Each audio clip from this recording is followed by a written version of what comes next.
College Audition, a podcast where we explore the landscape of the college theater world and try to demystify this daunting audition process. As ever, I am your host, Charlie Murphy, director of MTCA, that's Musical Theater College Auditions, and today we've got a show so nice they gave it 3 names. Sean Allan Krill joins Charlie Francis Murphy, and we talk all about his amazing career and what it means to be a generous actor. And as I record this, it is my birthday. Shout out to me aging. And Elizabeth and I are about to go on a hot date to see one of our MTCA coaches in Fat Ham, which I'm really excited for. But I also have to give a huge shout out and some love to our MTCA class of 2023 on their amazing results. You can check those all out on our website. We had a ton of acceptances to huge schools and a lot of students with that most exciting of problems, that they had a number of great options to turn down. That, of course, is always our goal. And just a huge extra benefit to this year that it was able to be completed without any large pandemic-related interruptions, for which I and all of us are eternally grateful. But congrats, class of 2023. I'm so proud of you all. I'll see many of you at our send-off webinar this Thursday. And class of 2024, those current juniors, you're next now. You become our current class as of today. Are you ready to take the process on by storm? I certainly hope so. Let's kick this thing into gear. All right, no further ado necessary. Let's get to this episode with Sean Allan Krill.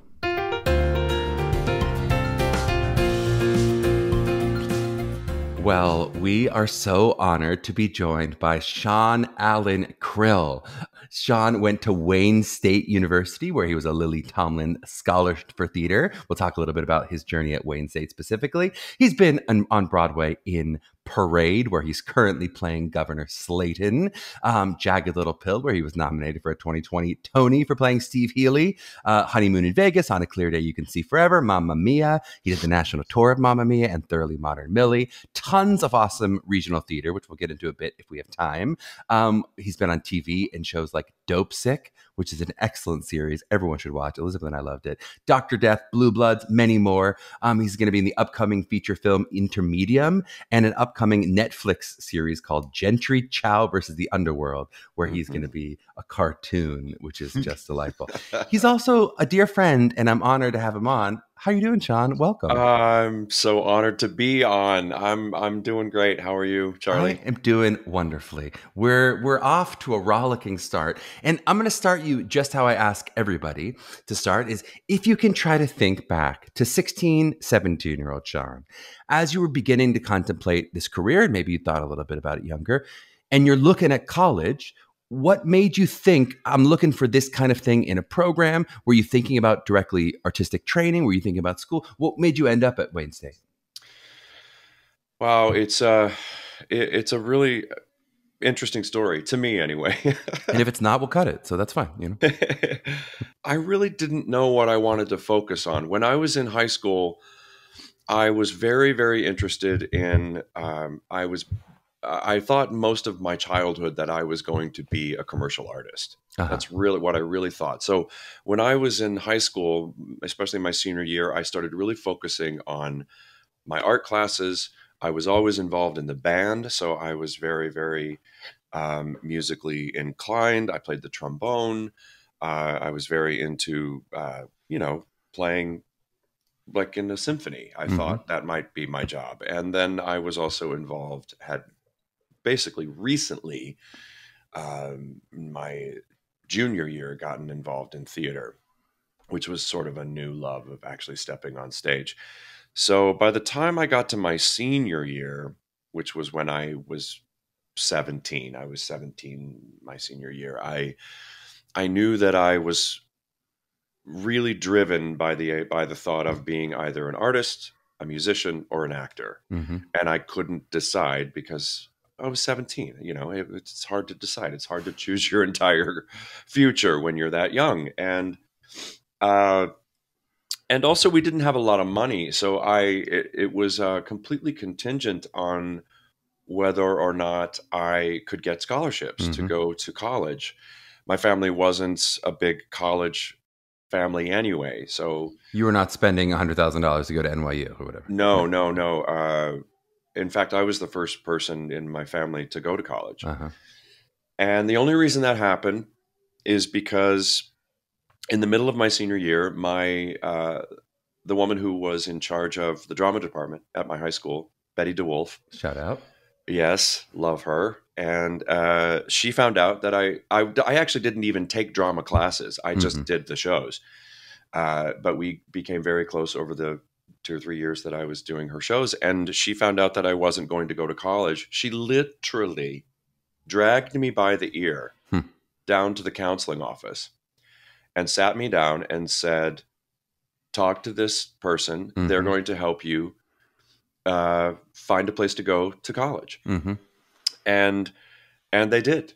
And the first year of college, what we found was Wayne State University. It was much more affordable than, going to U of M or State, which were where a lot of my friends were going. And the first year of college, I studied all three. I just claimed all three, not being musical theater. You're saying art. You studied visual art. You studied music, and you studied acting. Yeah. Art, music, and acting. I just claimed a liberal arts major and studied all three because I still couldn't decide. And it was the combination of Mrs. DeWolf and the counselor helping me decide to do that. I think I was so daunted by the idea of choosing that I just went, oh, well, I just won't go. Because I came from a family that wasn't big on going. So that's so beautiful. You never know those little butterfly flaps, those little pushes that make someone go. And who knows what would have happened if you didn't go to college? You might still have ended up with an amazing career. But just to go, my God, that little pull on the ear, that little nudge in the right direction ends up, potentially helping you so much. But so then talk to me about so you left then Wayne State. So talk to me about the experience of that, of being there, and then you left to work, it seems like, and then you ended up not coming back to graduate. I did. Yeah, that's the story. My senior year, I ended up leaving because I started to work in professional shows. But, to back up, I just have to say my time at Wayne State was absolutely invaluable. I cherish my time there. I cherish the professors I was lucky enough to work with. My acting teachers there were absolutely remarkable and taught me so much. I mean, especially now in retrospect, I can look back and realize, wow, they really just cracked me open and put me back together in such a beautiful way. I learned everything I to this day that I use as a performer from those beautiful people. Dinah Lynch was an acting teacher I had at Wayne State that to this day I've always said I will credit Betty DeWolf and Dinah Lynch for getting me to where I am today. I love it. Double shout out. Yes. Let's talk a little bit about the training in terms of, because I feel I've heard you sort of claim imposter syndrome, even though part of us go, all right, Sean, you have a gorgeous voice. What are we talking about? But you've done a lot of theater, and then, but when you look at the Broadway, it's a lot of musical theater, right? And you sing beautifully. You sing. How did you feel like you got direct training? Was it something that you just sort of naturally always sang well? Was that about college, post-college? How have you maintained a musical theater career, as a singer, without necessarily having as much direct MT style training? Right. Well, that is where the imposter syndrome comes in, is because I didn't study. It wasn't a voice program. It was an acting program, and they just happened to do a musical a year at Wayne State, and I come from a very musical family. We were always singing in the car. We were always singing around the campfire. All the times you sing. Just in the 20s. They're just taking horse-drawn carriages. They're singing around campfires. I can't believe I said campfire. I was trying to think, when did we ever have a campfire? No. I sung while going to the outhouse. Right, yes, exactly. Right. While walking to school uphill both ways. Back. But yes, so you always are singing, and this is just a natural ability that you've been able to maintain, it seems like? Well, I learned most of what I know about singing from doing musical theater. I was lucky enough in the early years to work with some amazing musical directors who were also kind enough to kind of Well, also in college, much younger people, and I wasn't the only one. That was in this program who wasn't focusing on musical theater, and yet there we all were in musicals. And so the musical director would sort of not just musical direct, but also coach and also sort of teach us vocal technique. And I've just been lucky enough over the years to continue to work and learn. I still learn about my voice and about singing every show I do. I'm learning more about my voice as I age, doing parade. So it's a continual process that I hope will never stop. You think of it like a fine wine; it just with age gets better and better. Is that what happens to the voice as you age? I mean, I think so. I feel like I've always, never really thought of it that way before. I feel like I have always type-wise kind of lived in an older man category. Even when I was young, even when I was in my 20s, people always kind of wanted me to be the dad. I just fell into, I was never basically, people weren't clamoring to cast me as an ingenue, and so I do feel like my voice also lives in that world.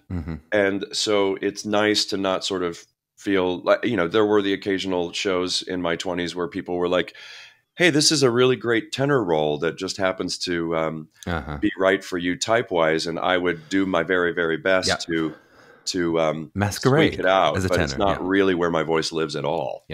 Well, and there's something that happens. I don't know if this was true for you, but also Sean, for those who are not watching the video, is also a tall man, as is your podcast host. And sometimes I feel like when your voice changes rapidly, it can take a while before you can really feel like you can reclaim.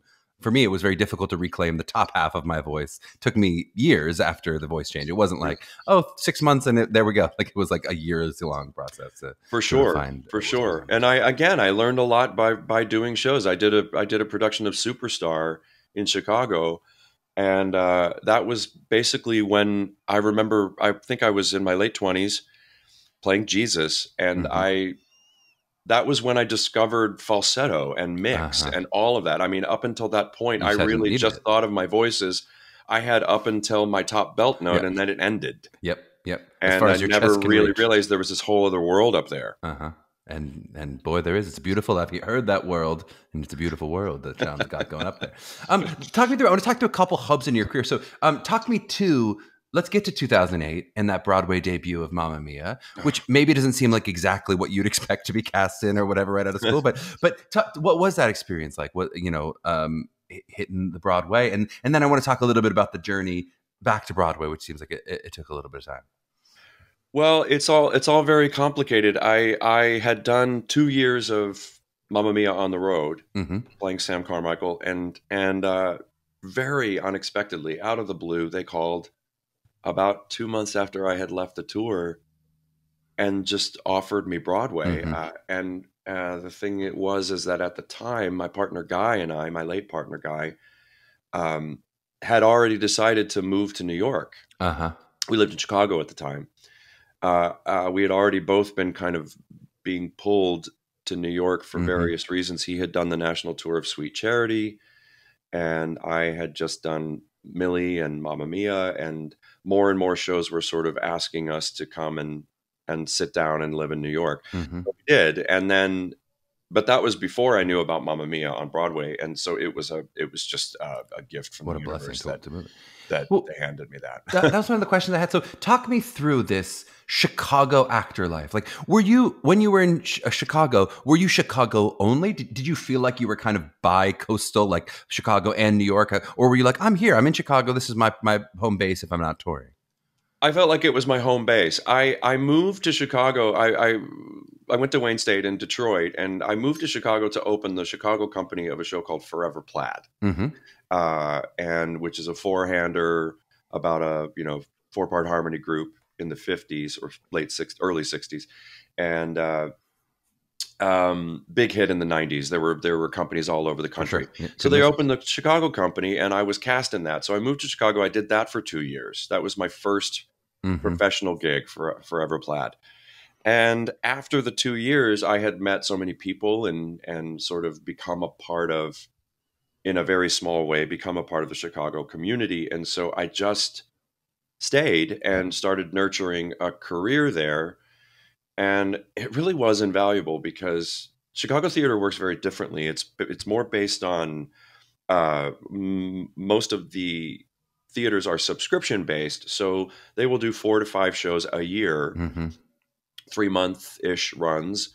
And what was lovely about that was that it was just, I mean, it was hard because you were constantly auditioning for the next thing. Yep. But what was great about it as an actor is that I was constantly playing something new. I was constantly re-challenging myself, different kind of role. And then I started to, because I started with a musical, I was able to kind of get my foot in the door to straight theater in Chicago as well, which is what I felt trained to do anyway.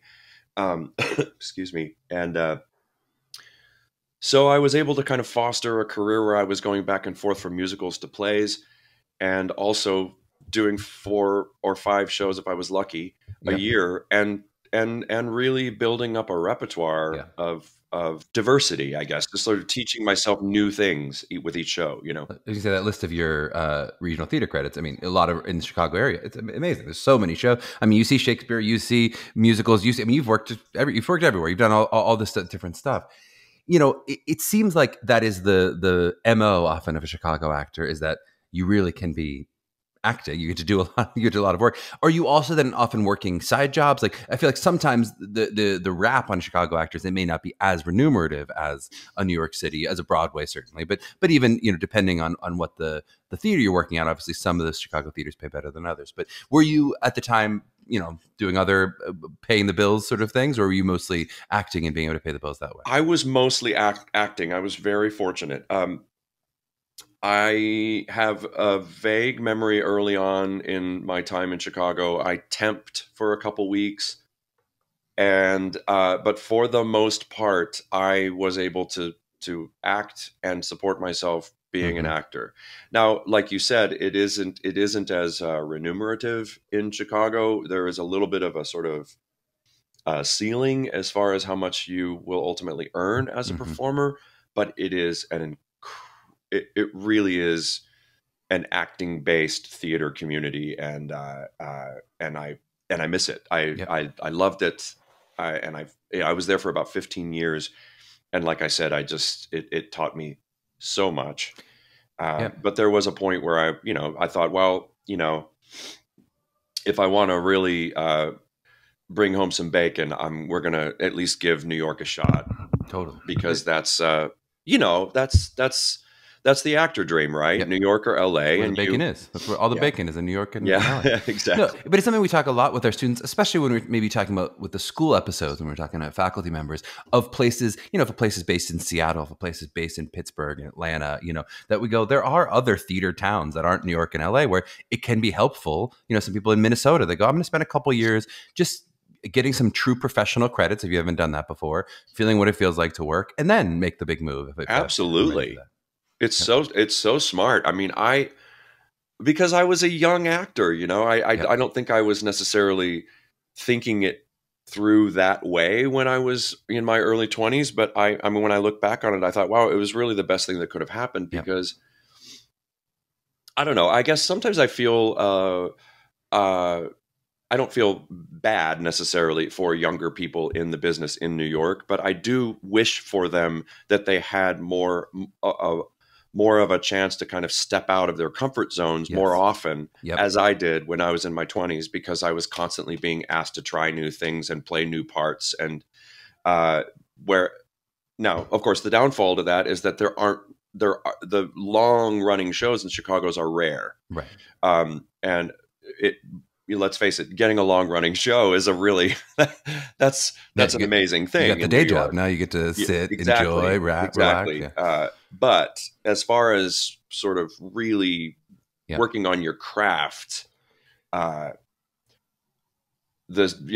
is the spice of life, right? Well, I mean, it's just. It seems like it successfully prepared you. I mean, something I was actually saying about, we'll get to Sean's partner made his Broadway debut in Parade, which is exciting. Can't we talk about that? But it was the kind of thing I was saying about Harry. I was like, well, of course, like he was going to be prepared and appreciate the moment and know what it was, having had all those other experiences, having had those regional theater experience, where sometimes some of our students, I'll say, who do graduate immediately from school and go to Broadway, how can you appreciate what it is? How can you appreciate the difference of what that is versus, you know, having done some of these other jobs if you haven't worked your way up through that rank? So it seems like you came to New York, and by the time you were there, you're like, I know what it is and what it isn't. I know what to appreciate about what these jobs are, that you had that level of preparation. Sure. I mean, I think about it even, you know, I mean, I was 30. God, how old was I when I made my debut? I think I was 37. You know, even that, I look back on it now, it was 15 years ago now. Yeah. I look at my 37-year-old self and think I didn't quite fully appreciate what was happening to me. So I can only imagine, but I can do the same thing to my 21-year-old self, my 20-year-old self when I got cast in Forever Plaid. I had no idea what was happening or how cool it was. Yeah. I just was kind of like, okay, I'll do it. Yep. And, you know, God bless, that's what's wonderful about being that young. You know, you're so bendy. You can just sort of like fit into anything in any situation that you come upon, and that's wonderful. But yes, I do think that there is something truly fantastic about really being able to kind of look at, through a sort of a realm of experience, look at what's happening and go, wow, this is truly an incredible moment in my life. Well, and let's talk about that next hub. So now you're here, you're in New York, you've been given this gift of, oh my gosh, and I'm going to be on Broadway as I'm moving to New York. Amazing. But then there's a gap. There's, you know, you stand by for Tony Danza and Honeymoon in Vegas. Amazing. You stand by for Handy Carrick Johnny Jr. So you're working on Broadway, but it's going to be over a decade before you're now going to be able to play a principal role. Right. As you do in Jagged Little Pill. So talk to me about the journey from Mamma Mia to Jagged Little Pill, of like, what the ups and downs of that career going. I've worked in Chicago. Now I've done this, you know, my Broadway debut, and just like what that life was leading up to the opportunity that is going to be JLP. Well, a lot of that, it's funny that you said the word gap, because that is in a way how I, now looking back on that time, that is sort of how it felt. And ultimately what happened was my partner Guy got sick with colon cancer. And so we moved back to Chicago. Ultimately, once we realized he was not going to get better, we moved back to Chicago to be closer to his family toward the end of his life. And luckily, we still had the apartment that we had lived in for years in Chicago. We had only sublet it. And so the gap really was that sort of monumental, life-altering thing happening to me, and, you know, in my life, but happening to Guy, but happening to me as well. And then picking up the pieces and really, you know, deciding whether or not I was going to come back to New York and get back on the horse, or just stay in Chicago. And because both were viable, valid options at that point. You know, I did do several shows in Chicago before I came back to New York. I was lucky enough that, you know, I had the director, Tina Landau, amazing director, was dear friends with Guy, and also has become a dear friend of mine. And I've been lucky enough to work with her several times. My first show back after Guy's death was a show with Tina, and I felt very safe. It was Shakespeare. We did Antony and Cleopatra, which is much about grief, and she kind of came to me with the idea of, is this something you would like to do or not? And I said, I think that's the perfect thing to do with you and a show about this. Absolutely. So I was fortunate enough that I had friends and friends that are like family in the business that were sort of nurturing me and nursing me back into working again. And then ultimately I just made the decision to come back. And that was, when you look at what happens in the commercial theater, if you will, your trajectory in the business, I kind of had to start over. You know, right. I mean, not entirely, years. But it was 3 years, 2 years later that I came back.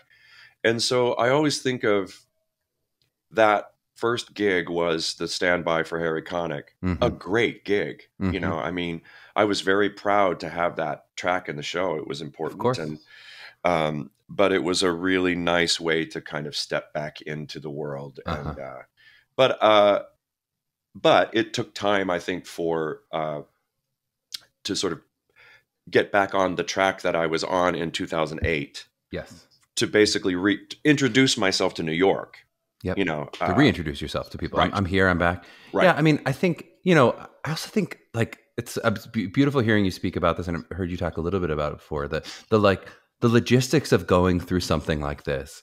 I think most of our listeners are not actors. Mostly, you know, if they're parent listeners or they're about to be actors, but they've not gone through life as an actor. And the idea of like going through that kind of moment while still like maintaining the hustle of acting, like it feels like if you had a normal person job, it'd be like, oh great, you're going to go take bereavement, or you're going to go like there's a structure for which you can sort of hold you and let that happen.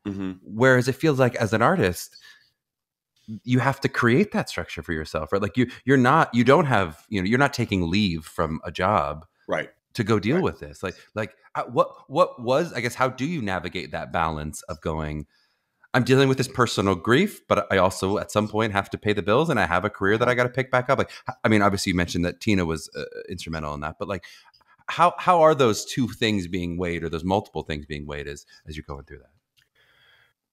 Well, I mean, you touched on it. You know, you kind of get to create your own path anyway as an artist. It doesn't fit in the normal box of sort of, this is my job, and this is, you know, and then I have, you know, Saturdays and Sundays off, and it doesn't fit into the normal structure. So you create your own, and that ultimately worked in my favor, because often what you do, what I've found that you do as a performer is you work, you save, and then when you're not working, you live on your savings.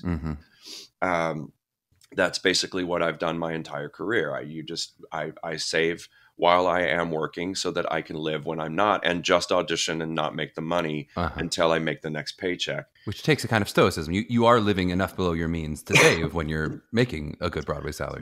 Right. And I wasn't very good at it when I was younger, but I got better and better because I realized, I don't want to run out again, and I don't want to have to temp, and I don't, you know, so I've sort of figured it out. And, but yes, when something huge like that happens, I was fortunate that we were, like I said, I had just done a Broadway show for a year, so I had saved a lot. We were in the process of buying an apartment in New York, so we had, you know, a huge, basically amount of money for a down payment already. A down payment on a house in New York is like, you know, the largest amount of money you can possibly imagine. Exactly. So it was enough for me to live on for a while, you know, to so take you created your own bereavement leave. Yeah. You know, but then as an artist, as a performer, what I've realized over the years is that, I mean, with the help of friends and friends that are in the business and therapy and a lot of self love and introspection, and I realized that it's only going to help me to get up, put one foot in front of the other, and to use this life experience in what I do, and to continue my story, my life, because life is for the living, and if it's appropriate, bring this life experience to whatever work I'm fortunate enough to do moving forward. Totally. You know. Also, talk to me about some of this. Now we get to the jagged moment, which is when I'm going to be introduced to you. You get to now originate a principal role on Broadway, which I think is like most actors. That's like their dream. That's the thing you go. When I talk to young actors, they go, "That's what I want. I want to create an original role on Broadway." You know, yeah, dream come true stuff. Absolutely. You get a Tony nomination, they get the Grammy win, everything's happening, right? And, you know, I think it to be a really, this is really special artistic show for those who got a chance to see it. It really is a wonderful show. is it odd that that is happening? You must be in your 70s by the time this is happening. I'm trying to do the math of like, this is very late in life by the time, but you know what I mean? Just to achieve that dream, which, clearly is something you must have been high up on your list, but later in life, like what is that experience now? You made your debut now 13 years ago or whatever it is, 12 years ago. And now, oh my gosh, this is a new level, a new plateau, which it seems like, knock on wood, is continuing to build and grow upon itself in these future jobs. But what was that experience of, oh my gosh, I think I'm stepping up. I think I'm hitting a new, stride. Well, I've had the same agents for many, many years now. And one of my agents said to me, Sean, you've always been such a wonderfully capable performer. We've always been a huge fan of yours.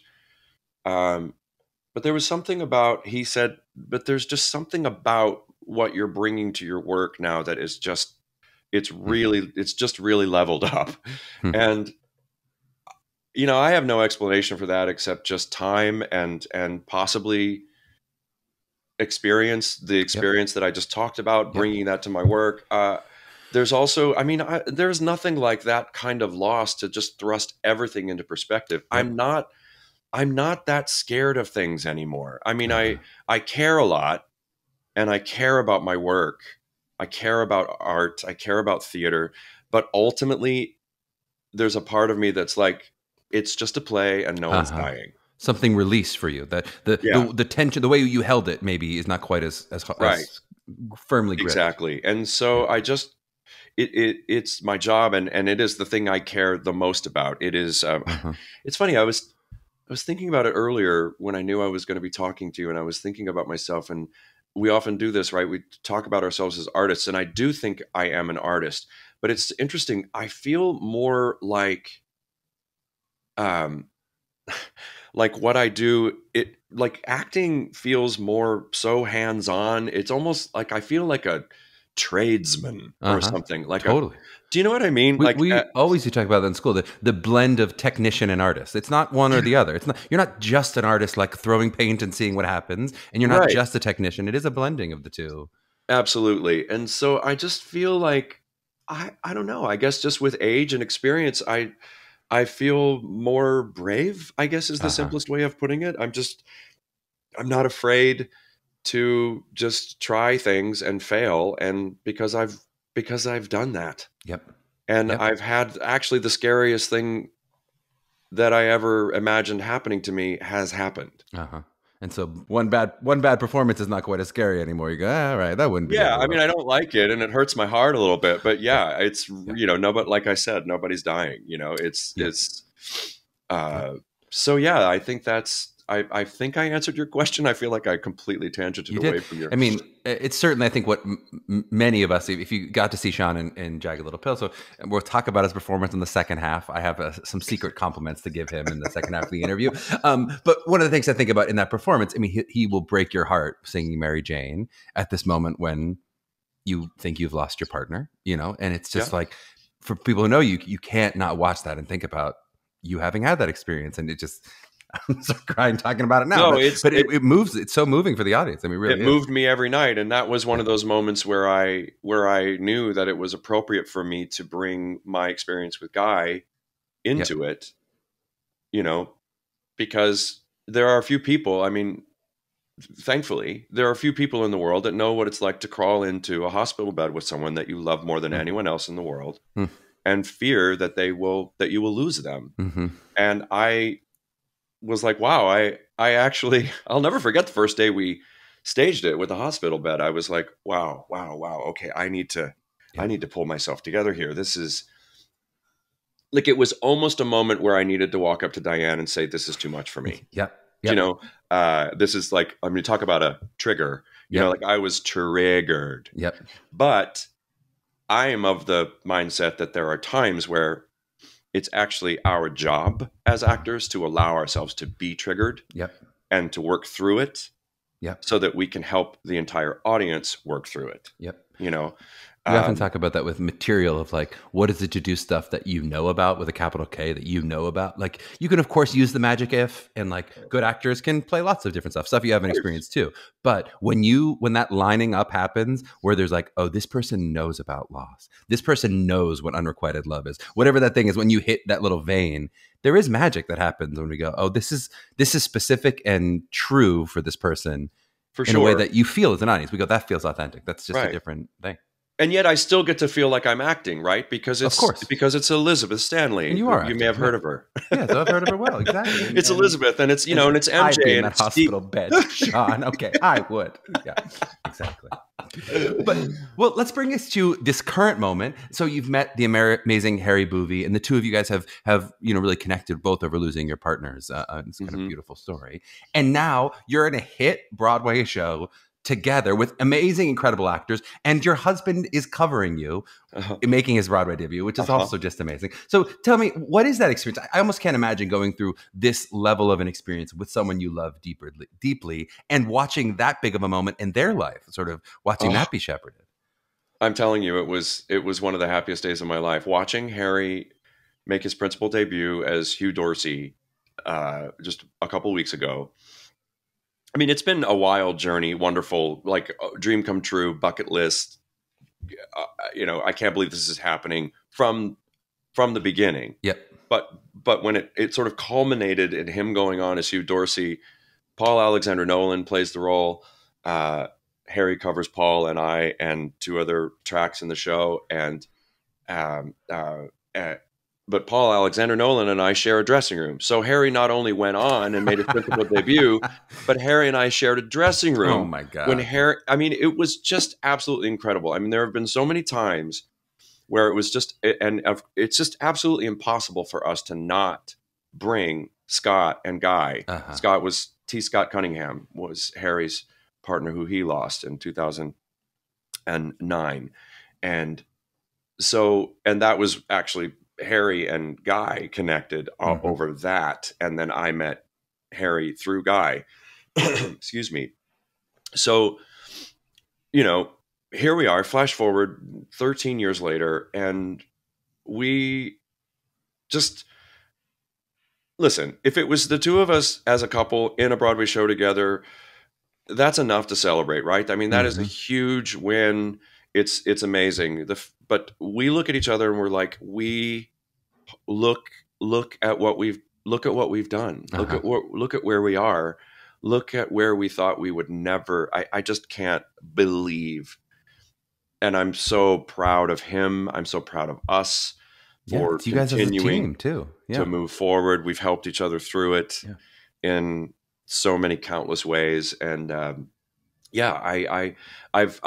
think one of the happiest days of my life was watching him do that show that night, March 31st, 2023, watching him play Hugh Dorsey, and then getting to walk up on stage and do a scene with him, watching him sing on Broadway. And I know how much that meant to him. I mean, he is a wildly accomplished actor. He's worked, again, like you said, he's done Shakespeare and farces, and he's directed, and he's worked in every theater across the whole country. And he just to know that it was a sort of bucket list thing for him. And most people don't get it. I mean, realistically, most very talented actors do not, especially if you're not specifically a musical theater person. You can be incredibly talented, incredibly accomplished, and most people don't end up actually making that Broadway debut, realistically. Right. It really is kind of a crapshoot. It's interesting how much, once you start doing it, or once you are able to do one, you're like, oh, wow. So New York, Broadway is really just like really, really fancy regional theater with a lot of money thrown at it.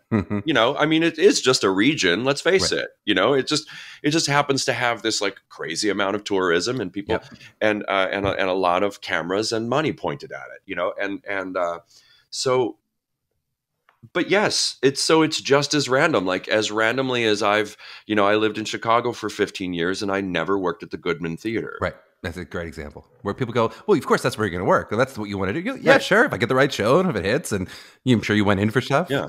I worked at, I feel like I worked at every other theater, but never the Goodman. You're at Steppenwolf, you're whatever, but you're not. Yeah. Never did the Christmas Carol. Every year they did it. Never did Christmas Carol. There's still time. You still got some Scrooge years left in you, Sean. It could still happen. Oh my God. I would love to play Scrooge. Oh my God. What about, do you like doing press together? Like I read last night that People Magazine article. Finally, I'd been waiting to read that, and I went, "Oh my God, it's so cool that you guys got interviewed by People Magazine." Is it weird? Like, I mean, I can only imagine doing press with Elizabeth. It was really fun. I mean, we had a Zoom meeting with Michael Gioia, and he was just lovely, and he actually pursued that article, which we thought was really. We meant so much to us that someone wanted to hear our story, and it was great. I mean, Harry's, he's my favorite person. I always want to be with him. So it's great that we get to go to work together and do press together. It's like a dream come true. Did you feel any because I feel like having been on the other side of it for Elizabeth, especially for those higher level press things, sometimes she wants to like break it down and be like, oh God, I don't know if I spoke too much. I don't know if whatever. Like, did you feel weird being like, oh, that was us together? That like we couldn't, I couldn't be like, Harry, I actually wish you didn't take that question. I was going to take that question or whatever. Like, was there any of that? Or was it like, it's all I mean, we have you have a shorthand, right? I mean, you just have a couple shorthand and I think, unless he would say something we'll go ask Harry. He'll be like, Sean talked the entire time. Obviously, that was the problem. You're like, it seemed fine to me. So eloquent, he's so well spoken, and I know there were times he took the reins and he said it perfectly, and there were times where I said to Michael, I have nothing to add to that. That was exactly what I would have said. So that's perfect. But has it ever come up? Because it's the first thing I asked Elizabeth when I was like, wait, Harry's covering Sean. Has it ever come up that you guys live together? And so that if you get sick, Harry's very likely to also get sick? Oh, for sure. Like, that is not very good planning on their end to be no, it's not the best planning. No. But there are two, they're working it out that there are two covers for every principal role, I think. Every role. There are a lot of roles in Parade, it's really kind of a capital E ensemble show, right? So it's like everybody at some point, which is one of the things I love about it, is everybody steps forward and has their part in telling the story. And, but yes, we have thought we were the first ones to think of it. Well, at least we thought we were. I'm sure we weren't actually, that, chances are if I get sick, Harry will too, vice versa. And actually, the thing is it's already happened. I got a cold. Thank God it wasn't COVID, but I got a cold the week after we opened. And I knew, just because I know Harry, that he really had been focusing on Dorsey because his time was coming up to play Dorsey. Yeah. And I knew that he wasn't quite ready to step in as Slayton. So I powered through that week. I probably would have anyway, but he didn't get sick. So, it isn't necessarily, a given. But you are committing to not taking any couples vacations together during this. Yeah, I don't think you're not going to get approved vacation days together. Too funny. All right. By the way, I'll just say Sean is fantastic in Parade. I mean, truly like you're incredible on that show. I mean, it was Thanks, Charlie. So moving, and you hold the story so beautifully. And it seems like, he's mostly going to be like helping us sort of storytelling wise, and then also move us so much. It's a really beautiful moments that you get in terms of, your conscience, and you sort of form the conscience of the show at one point. It's beautiful. Thanks. I appreciate that very much. I really love this. This show snuck up on me, and this role, this man, who was a real person. And that is something I haven't done a lot, is actually play someone who was historically, an actual person. And and he was a really good man, and even less conflicted as he's presented in Parade. From the beginning, he was like, he didn't come into the story until literally once Leo Frank was already incarcerated, and then he had the governor's privilege of actually, preventing the execution. He never hesitated. There was no hesitation on his part. He was like, this was clearly a mistrial. Therefore, there is an innocent man that could be killed. Therefore, my job is to save this man's life, regardless of the consequences. Yeah. And the consequences were even, much more devastating than is presented in the play. I mean, they were chased out of Georgia, a mob of, Not just career based, but also potentially dangerous. 2,000 people Yeah. stormed the governor's mansion, and they, they feared for their lives. They left for 10 years, and he never worked again as a politician. We see some small examples today of maybe, whether it's maybe surrounding our election, we see some few examples of kind of bravery of going, I'm going to do the right thing, even if it's politically not viable. But I cannot imagine people standing up to a mob. I know, and that's why I'm so grateful and honored to play him, because I think we need more people who are willing to stand up to the statespeople, to the angry, misinformed mob.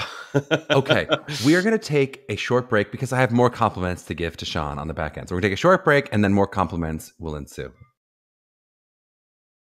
All right, we are back with Sean Allan Krill. And the deep dive theme I want to do today is one on generosity. We've talked before about collaboration on the pod and what it is to work in conjunction with other artists, composers, with singers and actors and directors, etc. But I want to zero in a little bit on the actor-to-actor relationship. And first off, I'm going to make you endure a bit of a compliment. I promised it. It's happening. It's going to be uncomfortable. Sean's going to begin sweating as I say this. But you're someone who I often think of as like a sterling example of one of my favorite things an actor can do for another actor, which is to share the stage generously with their fellow actors. It doesn't always show up in the reviews or garner standing ovations. It just makes the show 1% better each time an actor makes that choice. And in my mind, this is not a binary of like, yes, this is a generous actor, or no, they're a diva.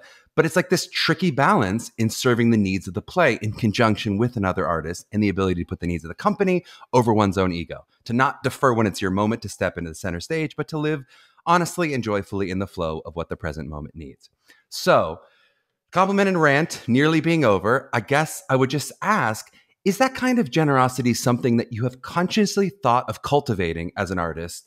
Because in real life, you're nothing like this. You're a nightmare is what I mean. So I'm just saying, this must be something that you've done on stage. No, but is that something you've thought about in your career, that you've said, I want to be that kind of artist? I'm modeling myself after artists who have done that? Wow. Okay. First of all, what an amazing compliment. I can't. Truth is true. I'm bright red. For those not watching the video, this is true. Sean is actually bright red. I can't. My ruddy Scottish skin is it's showing. I don't know that I could imagine a higher compliment, Charlie. Thank you for saying that. It is something that I work on. It means a lot to me, and I feel especially.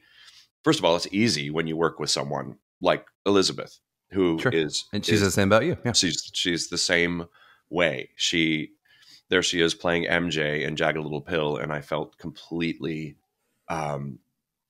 like it was, like we're tossing the ball back and forth whenever necessary. And I hope, and I always hope, that a scene partner understands that I am only there, especially when, I don't know, I have such a director brain that I always feel like I look at the show and I'm always thinking, what is the scene for? What's the purpose of this scene? What is the purpose of this word? What's the purpose of this line? What's the purpose of this moment in the play? What does it serve?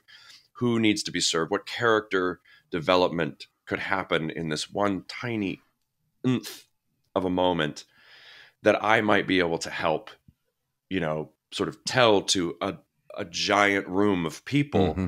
Mm-hmm. So yeah, I guess that's when I'm going to go back to sort of feeling like a tradesman. I always feel like there's something I can do with my body, with my position with this other person on stage, to help tell this a little bit more clearly. And if that translates as generous, then that's lovely, because I certainly feel that way in my heart. I never want to be a selfish performer. I don't myself enjoy watching what can feel like a selfish performance.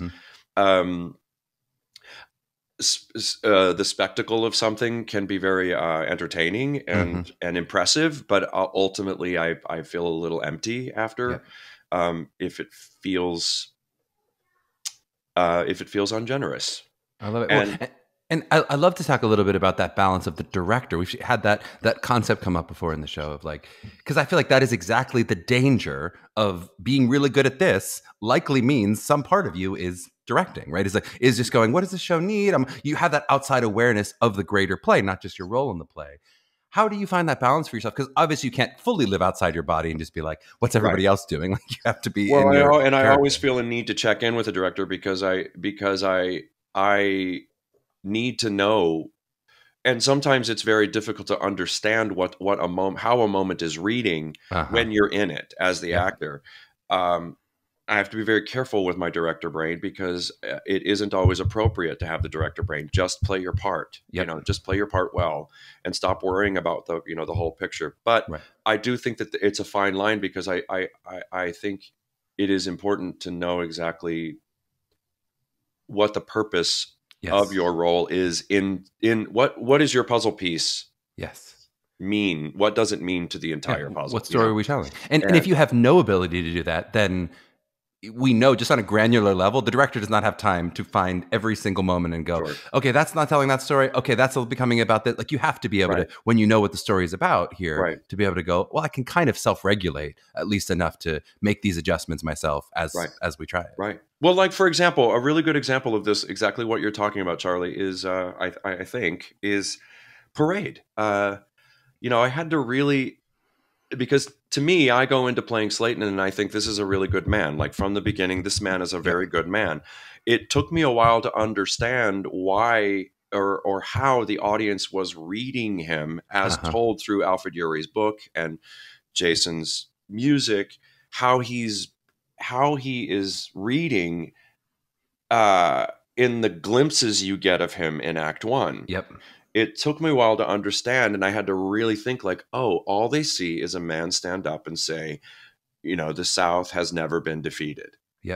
And then he comes on and says, a little girl's been murdered, and you need to take care of this very quickly. Oh, we've got 2 suspects. Good. Convict one of them. Now, he doesn't mean like whoever. Convict one of them wrongly. No, he means like, get it over with. This is a horrible thing. You need to do, this is your priority. But I understand now because of speaking with the director and understanding how it all fits into the piece, that reads in a very different way to the audience. And it's one of the things that's actually delicious about playing the part is that you then have the chance as an actor to surprise the audience and flip it on them in the second act. It's so true. And being aware, having some awareness that this story is essentially about Leo and Lucille. Those are the people we're following the story most. And so how does my character serve them? Of course. But then also the moments that you do, we mentioned in the first half, the moments that you step up and say, but this actually moment is going to be about Governor Slayton right now. This is a moment where the play centers around the conscience of this man. And how do we react to these situations? And as an audience, we fully empathize with you in that moment. We're not thinking about Lucille and Leon. But finding when it is give and take in that way. When it's about Lucille approaching you versus when it's about you. Oh, for the most part, I would say 99% of the time it is about serving Leo and Lucille and their story. But yes, there is a moment where, and I've thought a lot about this as well, there's a moment where I do think it's important to understand what is happening for Slayton and Sally. Because the way I interpret it is people often leave Parade and they're like, there's hope in there. There's hope in this show that just breaks your heart.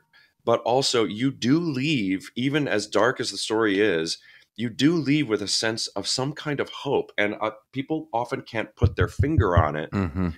And I look at it, I analyze it, and I think, oh, Slayton is a big part of that. Of course. Slayton is a big part of the hope because there was a man that not only, like, it's not this fictional creature they created. There was a man in 1912 that was a Southern-born, bred Southern gentleman. He's like on his porch eating, drinking mint juleps. And he was a good man that was like, this man, I don't care what he looks like, what his skin color is. I don't give a crap about any of that. He's innocent. We will not kill him. Yep. That is wrong. That is morally, ethically wrong. And he never hesitated to just blow his whole life up for it. And I just like, there's hope in that. There's hope for us. There's so much in the play that we can relate to, you know, all of the media sensationalism and unfortunately the anti-Semitism relate to it all. It's all still happening, unfortunately. But, you know, there's also, there are also people that stand up and do the right thing. Yeah. And you hope, and I'm proud to be a part of that. And I think it's really important to know that there are moments where you need to shine a light on that, because that's what gives the audience this sort of underlying sense of hope in it all. It is the arc of the moral universe is long, but it bends toward justice or whatever. You hope that you go, well, will that continue to happen? There have been moments, even as messy as it's been, where it has bent and we're in a better place today than we were 100 years ago. And you hope that continues. But I'd love to talk from an actor perspective. So I think some of the stuff is a little easier now with this established career, and this is now your fifth Broadway show, and you know these. So it's like a little easier to find, I think, that generosity, knowing I have that comfort of this is not the only moment of my career that's going to potentially turn on a good review or a bad review or that kind of thing. How do you, if you did early in your life as a young artist, how do you cultivate that? You know, that generosity when you go, this is maybe my first big break, and I really want to seize the stage and have the moment, have them say, you know who was great? Sean Allan Krill. Not like, that show was really good, but some part of you, of course, is going, I want them to think Charlie Murphy was great in that show. Of course. How do you find that balance as a young artist when you go, I want to be this kind of person, but also I want to be successful in my career? Well, I think there's always a way. I mean, I do think it's very important to know your puzzle piece. What is your puzzle piece? How do you fit in this? But, you know, there's also a way you can just be a very good, generous scene partner. And people do pick up on it. And people pick up on the fact that you are being a generous, reactive scene partner. I think there are always ways of sort of doing both, throwing the ball to the other person, and also being a really good something for the lead, if you're in the scene with a lead, to bounce off of. To bounce their troubles and their conflicts off of. To keep your sports analogy, I love that you're talking about the ball. We often talk about that. You have to be able to move the ball, but then you have to be able to shoot when you're open. It's like, it actually hurts the lead if you're like, no, you take it again. It's like, no, this is actually my moment. Right. The best thing right now in the play, for the sake of the play, is for me to shoot this shot, to go for it, right? To not to shrink away from the moment either. Right. It's just not shooting shots that aren't necessarily yours to shoot. Or right. Yeah. You don't want to steal it. That's what the thing is. You don't want to steal it. But there are just tiny ways that I've learned over the years of, like, you know, if I'm a listener, like I had to do The Winner Takes It All, right? In Mamma Mia, for example, it's an entire song, a monologue basically sung to Sam. But the song is really about their relationship and her take on the relationship. So it is about Sam too, but it's her point of view. So I always thought, well, you know, it doesn't just need to be Sam with his back to the audience for the entire song. Every now and then it isn't inappropriate for him to find a reason to turn out and show the audience how it's affecting him. Because then the audience isn't just listening to someone do these crazy pyrotechnical, you know, notes or just watching her journey, because it's more moving if it's actually the journey of this couple. Yep. But I know that it is mostly about Donna's journey, and I totally get that. So it was always a fine line of, like, what is my job? Like, what's the percentage of what I can add to this without feeling like I'm, you know, upstaging? You mentioned working with someone like Elizabeth, who's, you know, I think is also very generous and will give generosity back. Do you find in general, when you come from that place of, I'm going to be really generous, I'm going to give this back to you, I'm going to toss that ball back right there, do you feel like it normally breeds more generosity, or do you feel like sometimes you get taken advantage of because you're like, this guy's going to serve me all day and I'm going to keep taking my shots? Like, do you ever have that experience where you go, I feel like I'm just giving and you're just taking and taking? It's very rare. I mean, there are occasionally, I have occasionally, but rarely over the years, run into another performer or a director that doesn't quite understand that I'm sort of building up to something, and that Give it back. that I'm not a doormat. I'm just playing with what my job is in the scene. And, it has been very rare that I felt like it wasn't appreciated or reciprocated, for sure. What do you do? Like, how do you, like, maybe especially for a young actor? Let's imagine, this is not at a Broadway level, which most of our actors right now are working in. If you encounter an actor who is being ungenerous, who's not, maybe it's not even, we use the word generous, to maybe mean the opposite of selfish or sort of scene stealing, if you think of it that way. Like, often it may be unconscious that they're saying, I don't even realize I'm taking all these moments. I don't even realize I'm not tossing the ball back to you. It's a very natural instinct. Right. But what do you do? So how do you deal with someone if you see how you're dealing with a scene partner and you feel like they're being selfish and you're like, okay, I'm tossing it to you. I need it back. I need you to support my moment too. Well, I learned, one of the things I learned early on was you can't control the other actor. It's fruitless and really inappropriate, actually, to even if you're right, even if the other actor is playing the scene wrong, if you will, it is not your job as the other actor in the scene to tell them what to do. Yep. It's just not. And your job, Big Lebowski quote, you might be right, but you're still an asshole. It's like, even if you're right, it's wrong. So your job is to take what you're getting and react to it. Mm-hmm. So, and it just may very well crack you open as well and teach you new things about the scene that you would have never thought about. And, there are just, again, it's the same trick. Like, if there's a younger, I mean, it does usually happen with younger performers, a very natural instinct to move up stage in a two-person scene, to move up stage. Mm-hmm. And then, you end up with your back to the audience. The easiest trick in the world is just to find some deep, dark reason to turn out and then speak over your shoulder. Mm-hmm. And and then there are times literally where you go, oh, well, that has taught me something about this character with this person playing that character, that I would turn away from them and talk to them this way is I don't know, it's an interesting color to it. And, I don't always love it, don't get me wrong, but again, it's not for me to say. So well said. And just spending more of your energy living in the, what can I learn about this, as opposed to being, I know I'm right. I know, because that's our default. If you go, I know this person's being selfish. I know they're just not correct for this moment. But if you can live in there and go, it's not correct. It's what's happening. What can I learn about this experience? It's a great place. Yeah, for sure. How do you feel like this relates to, because something I also think that it could have been your other compliment, if I was going to give you two, is, I think you're such an empathetic person. And I think you're really incredibly empathetic in terms of, as a human being in general, but also in playing these potentially unsympathetic characters, like that dope sick farmer rep I thought you played. So I was like, oh my God, I can't believe I kind of like this guy who's not very sympathetic as a character. Bless you. Right? Again, another example of like, I didn't know very much when I shot that scene. It's so much of your perception of that man is because of what as it's the sort of dramatic irony of the situation. Mm-hmm. How it all turned out because it's a flashback to how it all began. Yep. It's a lie what he's saying. How devious it is and how destructive it is. But I actually played it because I shot basically in a bubble. I didn't really know. Uh-huh. So you just played it truthfully. You're like, I'm going to be really good at my job. I chose that he 100% believed what he was saying because I believe that there were people in that company, especially the sales department, who had no idea it was a lie. Yeah.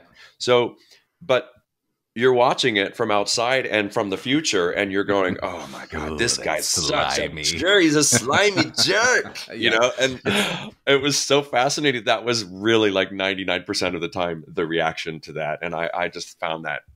It's too funny. But is that a conscious practice? Like, do you feel like you are, like you approach a character and say, it is my job to always empathize with them and always say, hey, you're the hero of the story? Or, we talk about like Steve Healy with some of that, the sort of toxicity of his masculinity that, was in the story, and that was played, I think, very lovingly. Like, I think we didn't think, oh God, this guy's a jerk, or this guy, even if there's some qualities we wouldn't have loved. Like, is that something that you find you have to consciously practice, or you're just like, that's natural to me as an actor? I always am going to empathize with my character. Well,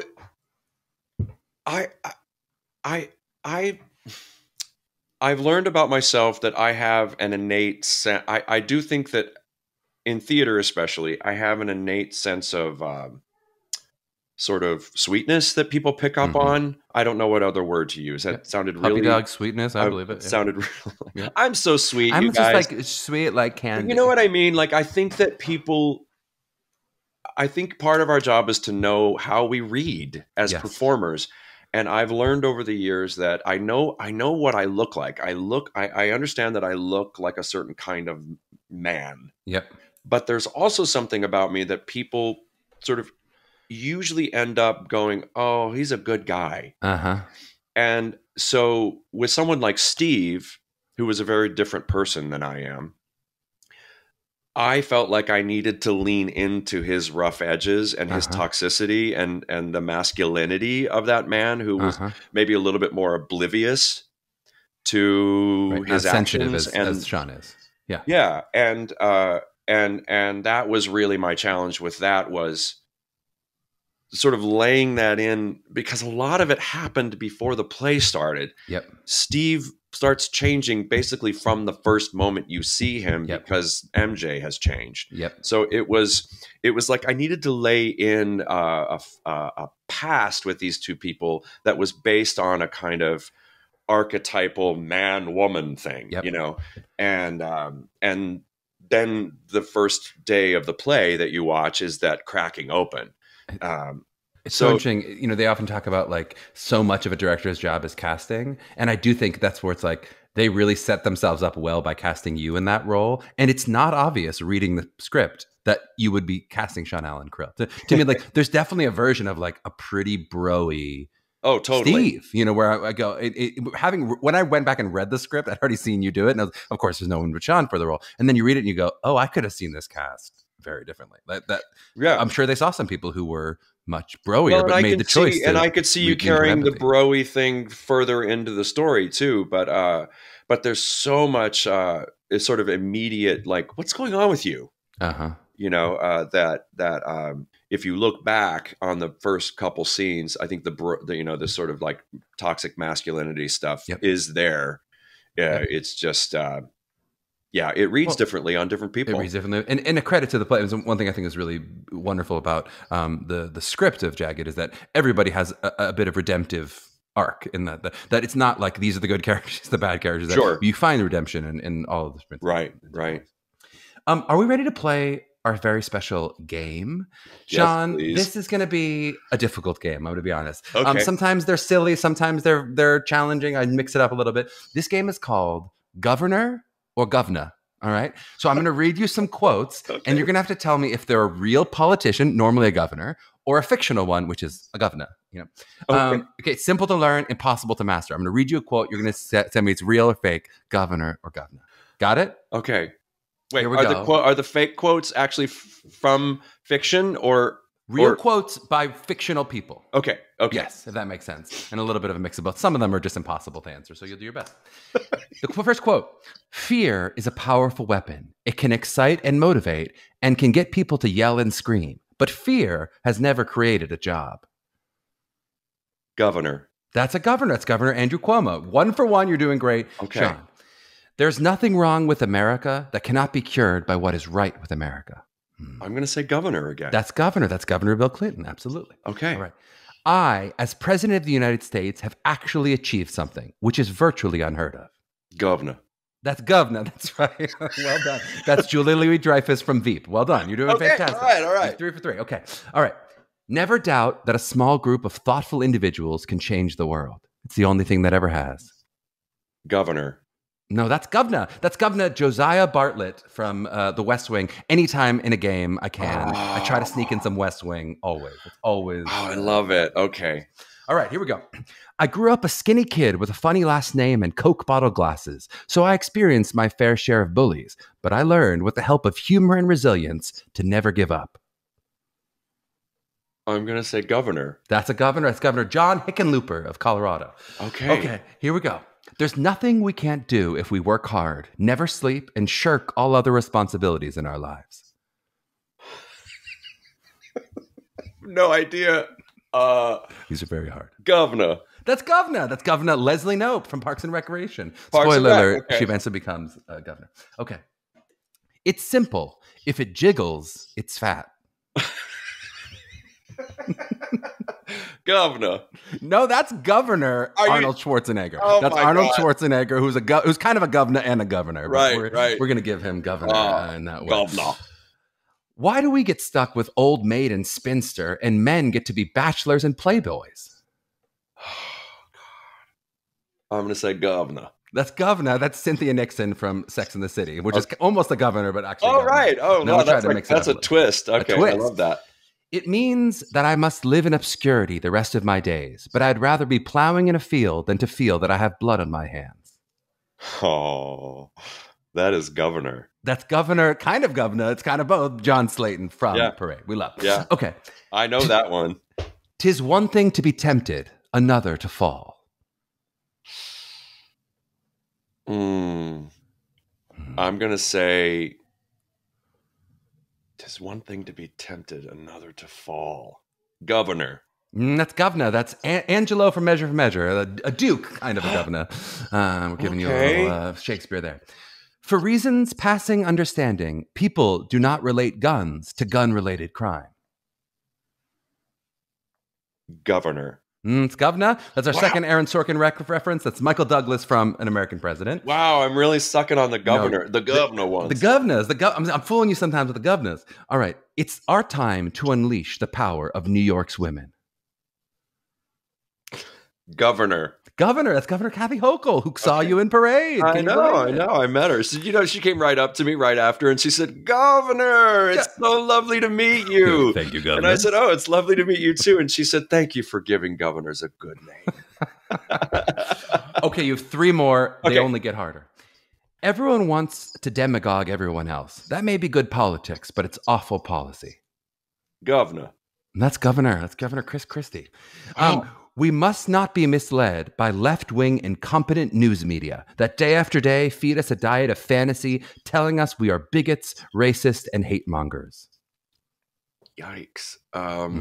Governor. That's Governor George Wallace, though it sounds like Tucker Carlson. It sounds like it could be said today, though it's 50 years ago. George Wallace. Wow. Okay. All right. You will once again be fighting for our freedom, not from tyranny, oppression, or persecution, but from annihilation. We are fighting for our right to live, to exist. Governor. That's Governor. That's Bill Pullman from Independence Day. That's okay. All right. Woo-hoo! You've done wonderfully. You've won the game, a nearly impossible game, and you have won with excellent passing marks, Sean. That was really fun Thanks, for me, Governor. at least. You're welcome, Governor. In wrapping up, I just want to talk a little bit. We've been talking with a lot of our guests about social media and just kind of what is your relationship with social media? How do you consume it? How do you think about what you output on social media? What's your relationship? Oh, wow. That's such an interesting question. I mostly use social media. I'm trying not to give a controversial answer here, but my answer may be a tad controversial. I use social media mostly as a promotional tool. I use it for the business, showbiz. I have in the past used it for more personal reasons, and everything that I've gone through, and the older I get, the more I kind of realize I don't really want my personal life nor my personal opinions on social media. It's just not how I use it. It's just not how I choose to use it.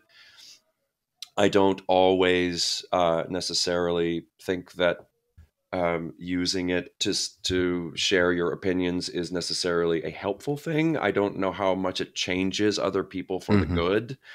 But I know that there are people that would wildly disagree with me on that. So it's just that's just not my thing. I choose to use it sort of minimally, occasionally. I'm only on Instagram. I am no longer on Facebook or Twitter.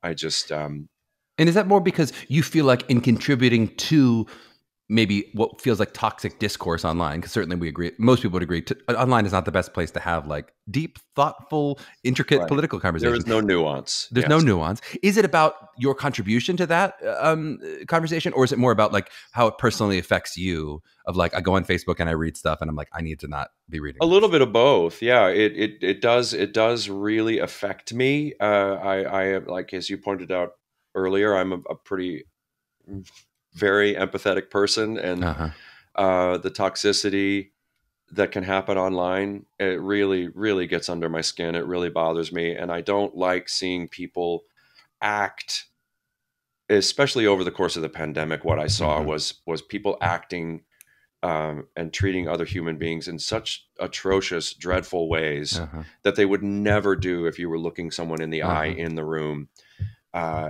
You would afford another person, even that you disagreed with so much more grace. And I just I got tired of sort of being witness to that. It's bad behavior. Often there's just too much bad behavior, and so I just chose to sort of get out of that room.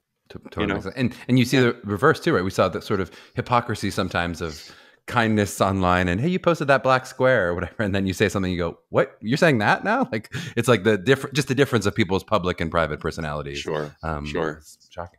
What do you think? You mentioned sort of pandemic, and now we're in this post-pandemic world. You rode that wild ride of Jagged through all of it. Like, how do you now feel like the business has changed, or what business have we emerged into, post-pandemic? How is it different, if it's different than it was in 2019 than it is now? Oh God, another really good question. I think I'm still figuring that out, honestly. I was in a bit of a transition myself, just age-wise, kind of sort of geriatric roles. How dare you? How very dare you? My God, this man is skinned. You not see the ruddy, beautiful I did have skin? someone after parade, because I'm all did up, my hair is slicked, and I'm like trying to accent the salt and pepper, and I've got the big voice, and and I saw someone after the show, and they said, "Were you the governor?" And I said, "Yes." And she said, "I knew you were young." Hey, you're like, I didn't know I was young. Thank you. Oh my God. But I think we're all kind of tentatively creeping back into the world of theater, especially. Like, is this the same as it was? There are so many things that I hope aren't the same as they were. It's a new landscape. With, I hope, a lot more insight and understanding of what we need to stick with and what we need to change. I want to continue to be a part of that in any way that I can, in any way that I can help. And I just, like anything, I just want to keep moving forward and growing and progressing, and I hope that theater will also do the same thing. The arts in general, but it's tricky as my type, if you will, to find out where do I fit in that. I don't know that I necessarily want to continue to play sort of a-hole middle-aged white guys the rest of my career, but I understand that role is important in telling a good story. The villain is always a very important role in telling a story like that. And I am all for playing a villain. I love playing the villain. But like I said, I would have never thought that something like Parade would come along and actually afford me the chance of like showing an example of a guy who looks like me, and that does the frickin' right thing. We talked about with some friends who've done To Kill a Mockingbird, of just like what that costs you. Just like that, like we don't always think about that, of like, it's not easy to walk on stage and go through that from either side of the experience. Certainly most people talk about that from the other experience of going through, if you have to play a slave, or you have to play, go through that sort of traumatic experience, but also just with the experience of, walk in and play a racist for a year straight, 2 years straight, and or have to say some of those words. Even just living in a racist world, like a highly charged racist world, which is like you diving into Parade. It's just, it's really not, it's hard. I know it's extremely hard on our Black company members. Of course it's hard on our Jewish company members to tell this story. but yes, it is also hard for the white company members to even realize that, that existed and still exists is absolutely horrible. And I feel a great amount of care and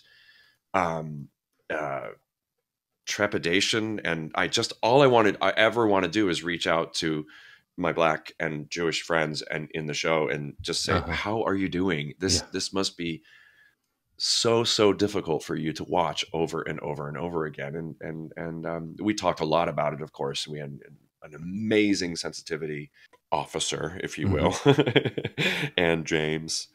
And she just helped us through it and was just constantly there to kind of remind us, just don't forget, we're all on the same team and we're all telling the same story, so that hopefully nothing like this can ever happen again. So true. All right, my last question to you. Just if you think about a young 16, 17-year-old wants to grow up and be Sean Allan Krill, what kind of advice would you give that young artist? What kind of stuff would you wish you knew at 17 that you know now?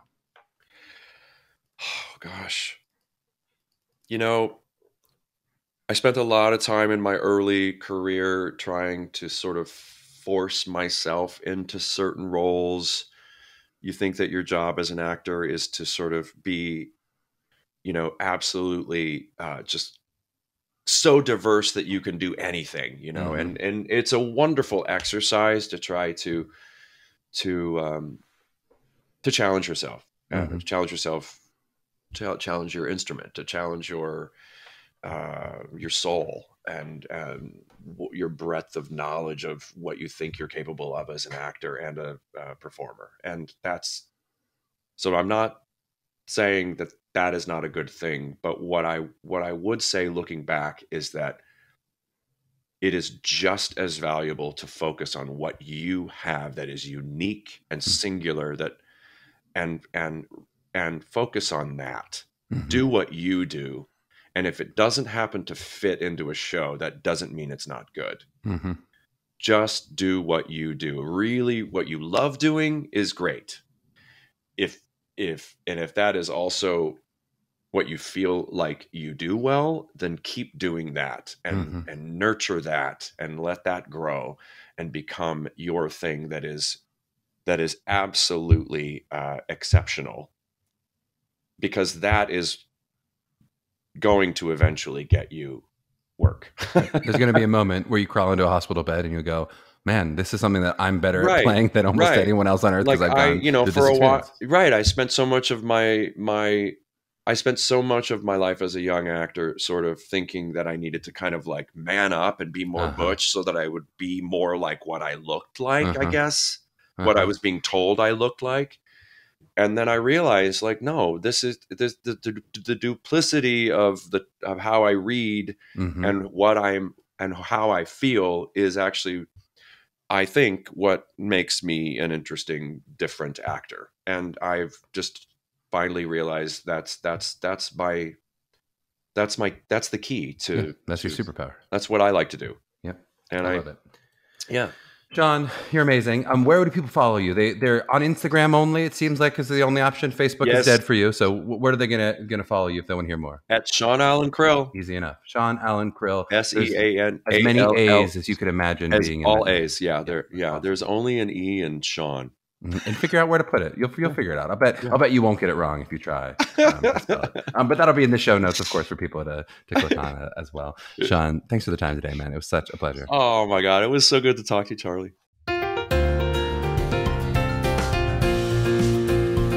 Well, I hope you enjoyed that interview with Sean. It was certainly a blast for me to do. He is such a wonderful and big-hearted man. And I think anybody who knows him and Harry would tell you that this exciting moment of success for both of them just could not happen to a nicer couple. As far as a takeaway, I'm going to keep this one pretty short and just underline some of what we discussed in the episode. We started off strong with our sports analogies in the first couple episodes, but they've since trailed off. So in honor of the NBA playoffs, shout out to Steph Curry, record-setting 50 points in Game 7 against the Kings. Shout out. We're going to continue to tease out a little basketball analogy that we started doing.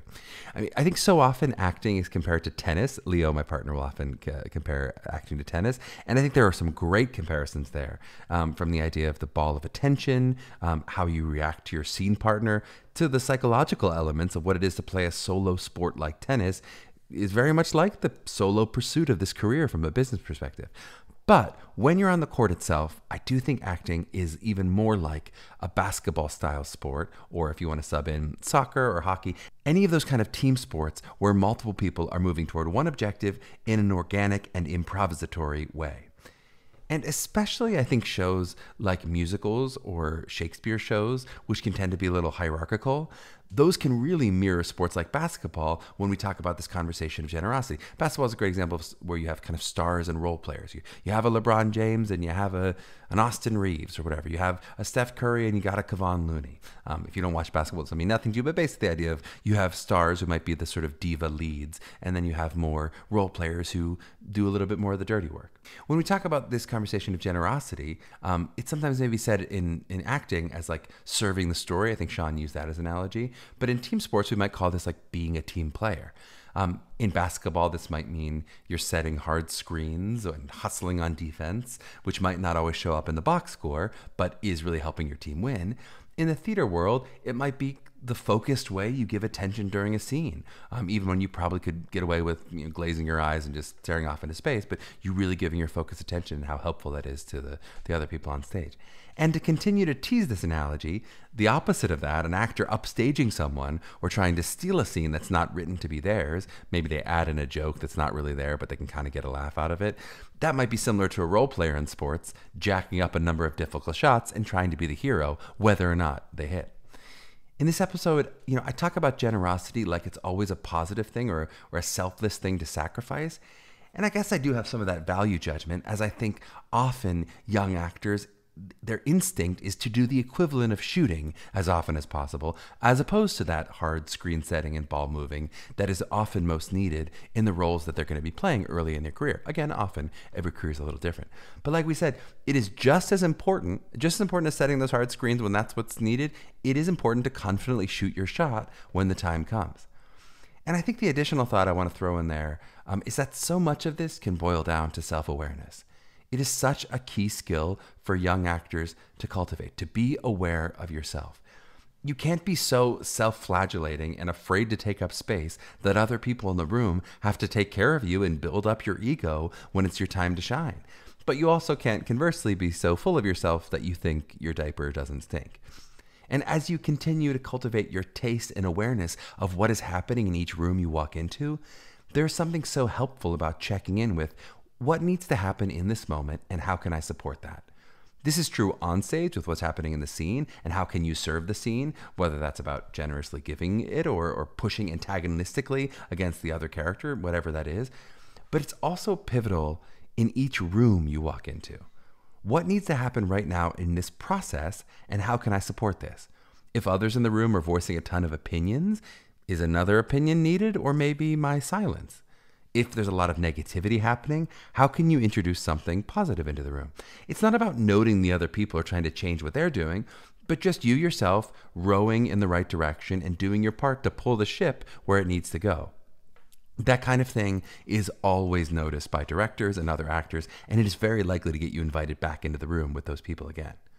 I'm going to wrap with a weird example that I always think of in this conversation about generosity. There's this silly game, you may have heard me talk about on the podcast before. There's this silly game that actors will sometimes play in acting training, where you stand in a circle, often you close your eyes, and you try to count to a number one by one as a group. But if two people speak at the same time, you have to start back at 1. So we're counting to 20 or whatever it is. And if somebody speaks at the same time, even if they make any sound, we have to start back at 1. When you watch a group of eager young actors play, and I've seen this in many different instances, it is amazing how often they can't make it past 10. When in fact, this game is incredibly easy if everyone is thinking toward the same objective. What does the scene need right now? And almost certainly the answer is me not to talk. It's more silence than I expect is going to be needed. If there are 20 people here in this room, if I'm trying to count every 4th or 5th number, we're almost certainly going to fault, right? If we're all trying to count every 4th or 5th number, it's just not going to work out. And if I notice other people counting, let's say more often than 1 out of every 20, that's all the more need for me to speak less, right? That's what this room needs right now. And if all people in the group thought like that, this would be the easiest game in the world, because one person would just count from 1 to 20, because there's going to be one person who goes, I'll take the stage, and everyone else goes, I'll give you the stage, right? Or it could be 2 people rotating going 1, 2, 3, 4, 5, right? It's only when everybody else goes, but oh no, it's my turn, but I should be getting in here, that it actually causes a problem. And of course, the game would lose meaning there, because the goal is to get everyone to participate. But I always think it ends up being an illustration of young actors. They always think their contribution is in their voice, but not always recognizing the equal value of their silence and their listening, which generously allows other people's voice into the room as well. Well, that's it. Another great episode of Mapping the College Audition, produced by Meghan Cordier. Like and subscribe to us, please. Give us 5 stars in every star-giving medium you can possibly do it, as a generous listener that you are. Follow us at Mapping the College Audition on Instagram, and me at Charmer7 if you insist. You can also check out MTCA if you or anyone you know wants help with the individual college prep at mtcollegeauditions.com. To my young artists out there mapping their journeys, prepare your shout-outs now. When you're invited on a podcast 30 years from now, who in your life will you give credit to? We'll see you next week.